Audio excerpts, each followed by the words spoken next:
Today, I'm going to be making chocolate peanut butter cupcakes. This recipe was sent to me from Lewis, but Lewis found this in Taste of Home most requested recipe. So thank you very much to Lewis for sending me this recipe. There are two different sets of ingredients. One is for the cupcakes, one is for the frosting. So for the cupcakes, you need one package. It says a chocolate cake mix. So I picked the Betty Crocker triple chocolate fudge cake mix. This is a 13.25 ounce box, if you're curious. You need 1 1/4 cup of water. You need half a cup of peanut butter. I've got creamy peanut butter. A 1/3 cup canola oil. 3 eggs. And then 24 miniature peanut butter cups. We bought this bag of miniatures and it looks like they're wrapped in there, so I'm gonna have to take those out and unwrap them because we need 24. Then for the frosting, I haven't measured it out yet because we don't need it yet. You need 6 ounces of semi-sweet chocolate chopped. So I have the chocolate chips, I'll probably try to chop those up a little bit. You need 2/3 cup of heavy whipping cream, a 1/3 cup of peanut butter, and then you need some additional peanut butter cups chopped because they should end up looking like this. And the peanut butter, the additional peanut butter cups are gonna be your decoration on top. So you want to preheat your oven to 350 degrees, and then we're gonna be making 24 cupcakes. So we have 2 of these pans, and you want to put your paper lined muffin cups in your pan, get it ready to go.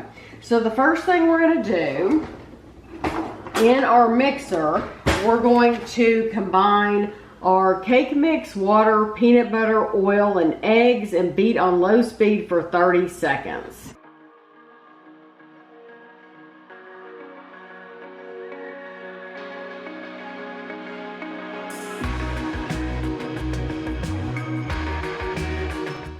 Mixture here. You want to take a spoonful of the mix and you're going to fill your cupcake tin up about halfway. It says this probably wasn't the best way to get it with a spoon, but that's just what I chose.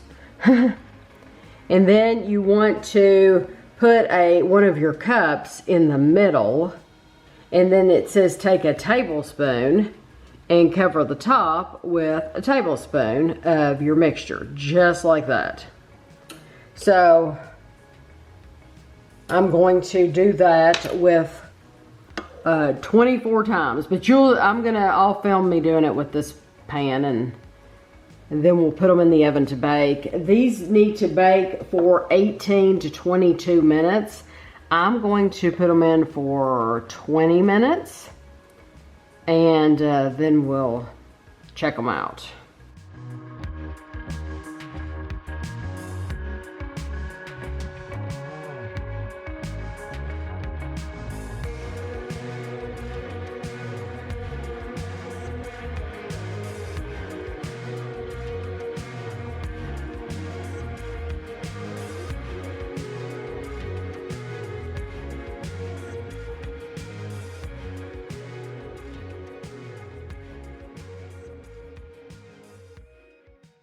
These are our cupcakes. I keep wanting to call them muffins. These are our cupcakes just out of the oven. And so I've got the next set in right now. But you want to, now we're going to go ahead, we're going to let those sit there and cool, but we're going to start our frosting. So I tried to cut up these chips, and you see they did not get chopped up. So it is what it is. But you want to take your whipping cream, your heavy whipping cream, 2/3 cup, and you want to put it in a little saucepan, and you want to bring it to just a boil. And then when it's just boiling, we're going to pour it over our chocolate. So we want to pour our liquid over our chocolate, and then we want to take a whisk and we want to whisk this in. And once it's whisked, wow, that's a hard thing to say. Once it is whisked in, then we want to stir in our peanut butter, our 1/3 cup of peanut butter.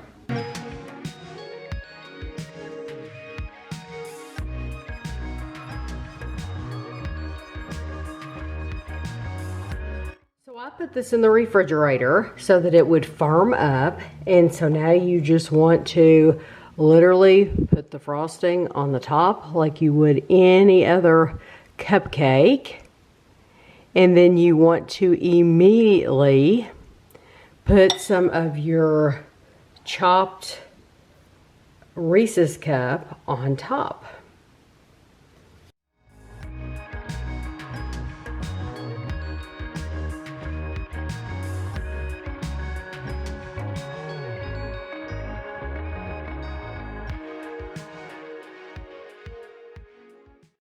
I'm excited to try these. It was really simple, wasn't it? Well, no. It was a really easy recipe. I mean, I didn't do any of it, but I watched her do it. Just know that laying that frosting out at room temperature and waiting for it to get cold, it's going to take, waiting for it to firm up. It's going to take a while. Just put it in the refrigerator. Yeah.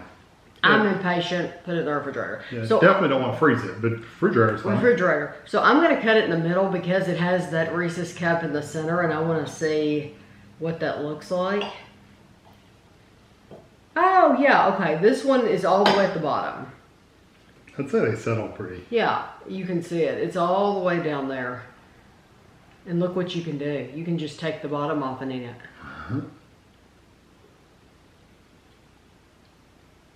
Oh, mine's fall apart.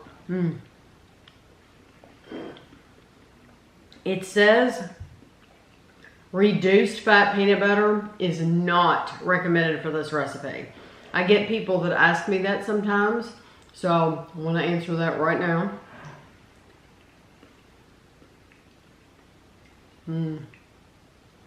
The cake's very nice. I like the peanut butter in there. It's a little dry. Honestly, It's a little dry. Yeah, the cake itself is a little dry. It doesn't taste bad or anything. It's just a drier cake. I do like the amount of peanut butter flavor the actual cake part has. Even if you don't get a cup, a Reese's cup, it still has a little bit of a peanut butter flavor. Well, that frosting, you can taste the peanut butter in that frosting. I like this. It's not as sweet as you would have thought it would be. I don't think it's like over the top sweet.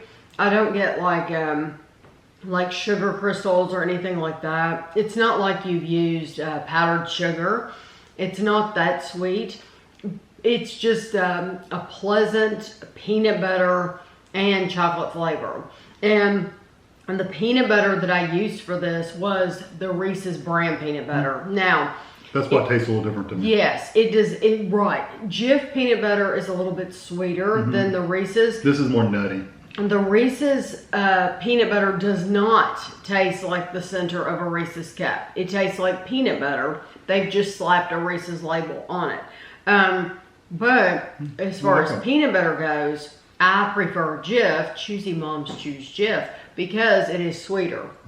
And so that could be the difference in the peanut butter. Yeah, because like I said, this is more nutty than sweet, and it's not a salty peanut butter either. I like the frosting, like the chocolate frosting. That's a really nice flavor. I think my favorite part is the frosting. Get ready to have chocolate everywhere though. Oh, I know. It's dropping all over this plate. And when I was frosting them, I got chocolate everywhere. And then, of course, when I licked the bowl, I got I had chocolate all over my arms. And yeah, all up in here where I was licking the bowl, because I always have to do that. Well, I say lick the bowl, but I use my finger on the bowl. I think these are really nice. She's blind. She gets her whole head in there. Can you imagine, like a dog? Have I had better chocolate peanut butter cupcakes? I'm going to be honest. Yes, I have. Yeah. Because I've had much, much sweeter. But I think for those people who don't want an over-the-top sweet experience, this is a good alternative. Yes, I think this would be a very good alternative. Even though it has all that frosting and the peanut butter cups and like that, it's still not a very. It's the cake. The cupcake itself is just not a very sweet cupcake. Yeah, and that's going to depend on what brand, I guess, of cake mix you buy, because you could buy any kind, and that's just what I saw at Walmart, and that's what I picked up. So if you put got a milk, like a Hershey's milk chocolate cake mix Yeah, or something like that, then it that'll might be probably different. make, yeah, that'll probably make a Yeah, difference I make too. crumbs everywhere. Well, and two, they tell you to use 6 ounces of semi-sweet chocolate for Right. the frosting. Yeah, you could use milk chocolate. Could have used milk chocolate. So now that I know these little things, you have to put notes. You have to make notes. From now on, I would do Jif peanut butter. I would do milk chocolate chips. I would do a different cake mix. Make sure you get a lighter chocolate cake mix.